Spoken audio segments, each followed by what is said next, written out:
What is up, faithful? So today we're talking about the state of the 49ers. You know, we have a lot of work to do.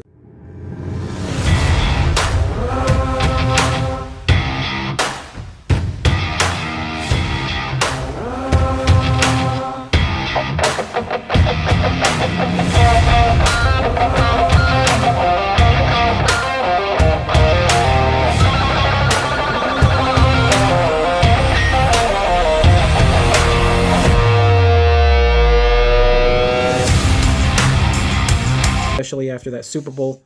I'm not going to say that the Seahawks were dominant, because the score itself can be kind of misleading.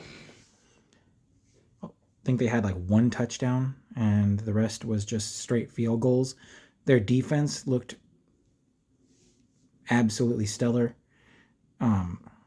They were definitely taking advantage of the Patriots' offensive line, especially that left side. They have an issue, but we're not here to talk about them. I'm also bringing this up because the way that they performed is going to impact how the 49ers will look to build this team.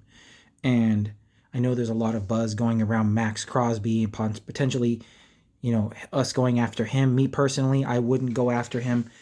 I don't want to waste 2 first-round draft picks on a 29-year-old defensive end. And yeah, I'm going to get in the comments that, it's fucking Max Crosby.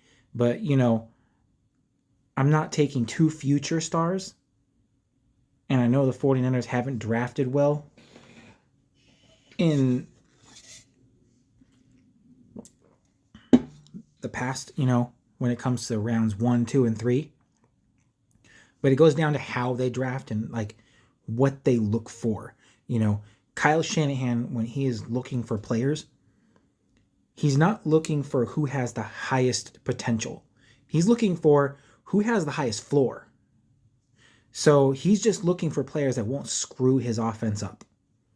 And if the Niners are going to build a team, if they're truly going to win a Super Bowl, and given the state of the NFL and how bad everyone was this last year. And mind you, the 49ers managed to make it in and we weren't even the freaking best team.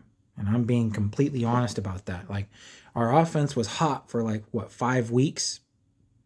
But, I really think that by the time we got towards the tail end of that season, that week 18 game, I think they really kind of gave everything they had in that game and the Philly game. And by the time you get to the Seahawks game in the divisional round, I think they were spent. Every last bit of energy they had stuck into beating maybe stuck into trying to beat the Seahawks in week 18 and then the freaking Eagles the week after. So, I'm proud of our team. I'm proud of how far they made it. They didn't make it to the Super Bowl, but you know what? They fought their asses off all season. So, that aside, I really don't think this not Tyler Linderbaum, but I'm going to bring him up later, but I don't think this Max Crosby trade is going to happen, and I don't think it would be good for the team. And yeah, they can maneuver ways to, fit his contract in, and there's several players on the team that you can freaking restructure. I think Trent Williams is one of them. Nick Bosa is one of them. Let's see, Fred Warner, George Kittle. Those are just some, off the top of my head players you could restructure. They do have void years that have not had anything pushed into them yet. And on top of that, Brock, you can definitely restructure him, which I know they will. He has a $70 million cap hit. Let me see. Don't quote me on that one. I'm gonna double check this just to make sure. I'm freaking OCD about this kind of thing.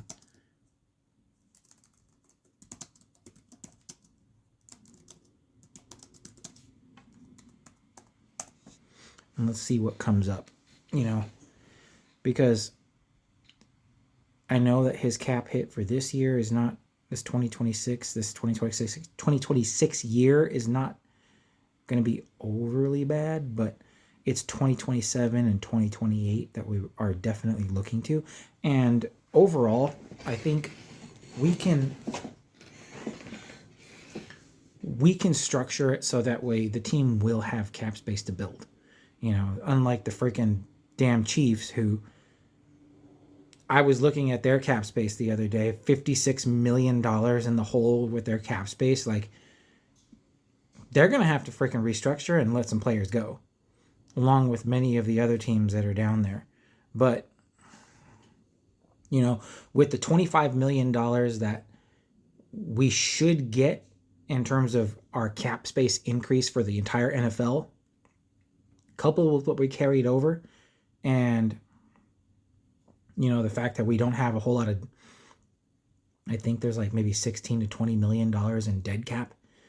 And that's a whole lot less than the $100 million that we had the previous season.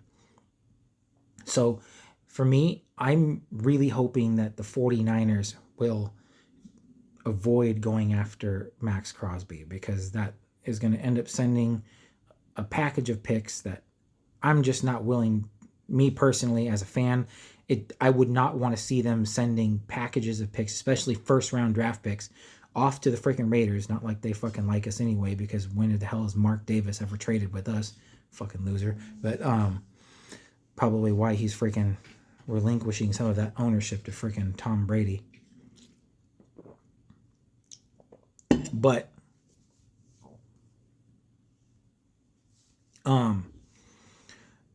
I know the offensive line needs to definitely be fixed. It's a big issue. I do think Thibodeau, the defensive or the edge rusher from the Giants, from what I'm hearing, they're only wanting to recoup a 3rd round pick, and I think Thibodeau could be a good steal. You know, especially with Raheem Morris as a defensive coordinator. You know, we can get him as a depth piece. We could switch him and Michael out. And I think they could definitely thrive in this defense. And his cap hit, I think, is only about $14 million this year. I think that was off the 5th year option. Yeah, it's about $14 million. So it's not an entirely big hit. It's one that we can absorb, and we would only need to, if you were serious about maybe making sure we had the money to spend, you could easily restructure Trent, open up like maybe $15 to $17 million in cap space that way, and, you know, get your draft picks. You know, I'm hoping that we go after Tyler Linderbaum, the center that's leaving the Baltimore Ravens. That would be freaking awesome if we could go after him. If we can get him, cut Jake Brendel, and I mean, we would have to seriously, there's definitely some players that I think we're going to have to part ways with. So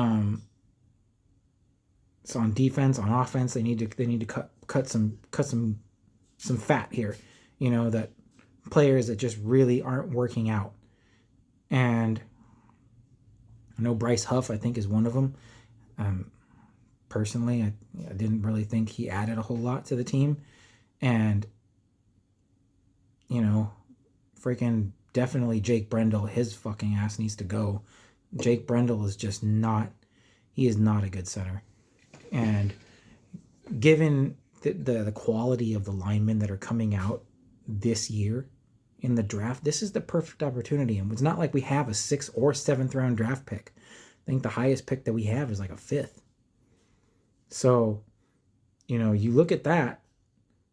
If the 49ers take an offensive lineman, they don't have much choice. They're going to take an offensive lineman, and it's going to be in the early round. So hopefully the 4th round would be freaking awesome. If we can take an offensive lineman in the 4th round, that'd be freaking great. Because there's some guards, there's some freaking, definitely the guard centers. There's a lot of those going into the draft this year. I know a few of them I've kind of overlooked. I can't remember their names right now. I'd have to pull the list up, but I will start making a pre-draft list, like my pre-draft list of players that I hope they go for. And I'm not entirely looking at it from the point of view of, like, players that are out of reach. Like, I'm not going to scout or even look at players that I know aren't going to be there by our pick. Like, I'm looking at it from the point of view of, is this player going to be around when the 49ers pick in each round? And I will make a list of players I feel they're probably going to target in the first round based on the team's needs and importance. I know a lot of people do it differently. They do it vastly different. Like, they'll sit there and make like a list of like 100 players, and usually most if not all of them will probably never get picked. I think last year I only had one out of the players at like the list that I figured they might go for. Only one of them was that one of them I think those that they went for, and that's not bad. I mean, for me, it's compared to most people. I mean, usually people are freaking dead wrong when it comes to what you think they're gonna get. I mean, hell, we went after freaking Trey Lance, and everyone thought we were gonna go after Mac Jones. So it's you have to understand how Kyle, like what Kyle looks for, and whether we're going to see a change this year, because he does need to change. So I got it all pulled up, and these are the offensive linemen that, from sources, are saying that these are who we're looking at. So Caleb Lomu from Utah, Monroe Freeling from Georgia, Kayden Proctor from Alabama, Logan Jones he's a center from Iowa, and is projected to be a second-round pick at number 58, but I think he's probably going to end up falling to maybe the third round. He does have small arms. He's got short arms for an offensive lineman in the NFL. So that is one that I was also looking at, but I know he has those short arms, but he's a really good center. He's a lot better than people give him credit for. So Emmanuel Pregnon, guard from Oregon, Spencer Fanu from Utah. I know I had some of mine. I think the only one out of here that I was looking at was Logan Jones, Caleb Lomu. I don't know if they're going to spend a first-round draft pick on an offensive lineman. I wouldn't if I were them, because, I mean, me personally, as a fan, I would. But will Kyle do that? No. He's never I think he's only done that once in his entire time being with the 49ers. And I don't know how well that turned out. So, honestly, I think, I really do think that maybe they're probably going to go for a defensive tackle. And let's see what his name is. I have him on the list, but I'm recording with my phone, so I can't look the list up with my phone. So you get it. So let's see.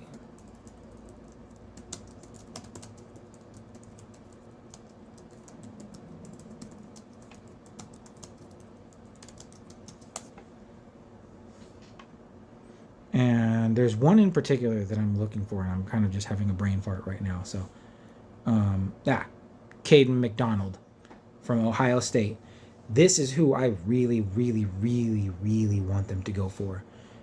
And this dude is 6'3", 326 pounds. This dude's a bowling ball.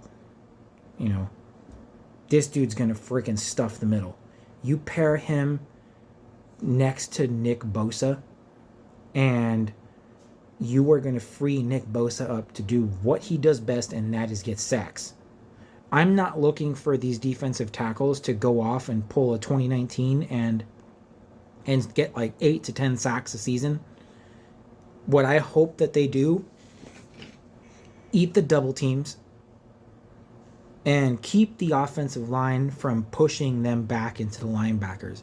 If our linebackers, Fred Warner, Nick Martin, and whoever else they freaking bring in, because God knows we need the freaking linebacking help right now. Whoever they bring in to be in the linebacking core this year, next to Fred Warner, Nick Martin, and the rest of them, They need to be able to move freely. You can't have them being taken out by the center, the guard. They need to be free to roam around and stuff the holes and make damn sure that the running backs do not get out and break free. There's always a downside. And while sacks look pretty on, they look pretty to fans on the stat sheet, and especially with fantasy, in winning games, it doesn't help. Me personally, I like watching our defensive tackles. Hell, I like watching the defensive line get sacks. But overall, if you can have a defensive line with 2 defensive tackles that can stuff the middle, stop the run, and allow your defensive ends to really get at the quarterback, that is a balanced approach. If you can stop the run, I think freaking Dave Lombardi says it all the damn time, and I'm not going to quote him because if you watch David Lombardi, then you know what his saying is about that. But, stopping the run is the key. And once you stop the run, you can make things one-dimensional. But Kayden McDonald is another one that I am really, really hoping that we go after. Caleb Banks out of Florida is a nice one. He's 6'6", 325 pounds. It's a big freaking dude. I haven't done a whole lot of look on him. The defensive tackle that I had them going after is not on here, which would make sense because I think I drafted it. It was a nose tackle, so it was more of he's better with a 3-4 than he is a 4-3, but that could change with Raheem Morris being here, and they could switch between a 3-4 and a 4-3. So we'll have to kind of see how this goes. But what I'm looking for in terms of defensive tackles and what I'm hoping the Niners go for, I'm just looking for those big bowling balls, them dudes that are going to stuff the middle and eat up the double teams and allow Mike Hill and Bosa to just eat the quarterback alive. Just collect them sacks. If your defensive ends and your blitzers, Fred Warner or anyone they're sending in the secondary coming off of an edge blitz, if they can get free at the quarterback and not have to worry about the offensive line, then we're freaking golden. But I will record another one tomorrow. I have to get to work. I hope you guys all have a blessed day. Do not forget to check out our Instagram page. We're Bay Area Sports Bros. And we do have a TikTok. It's 49er Central. My friend Greg runs SF Giant Central. So if you like baseball, check them out. Check him out. He loves fucking baseball. He loves the 49ers. So me and him this is like me and his thing. So, this is our dream. We love talking about football. And I know my wife is freaking tired of hearing me talk about football, which is why I'm talking about football with you guys. So, don't forget to like, subscribe, and comment because I want to hear from you guys. If you guys aren't fans of the 49ers and you're still watching, hey, welcome.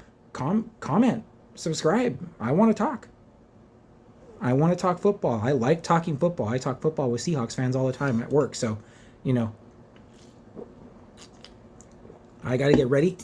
But y'all have a blessed night and stay faithful.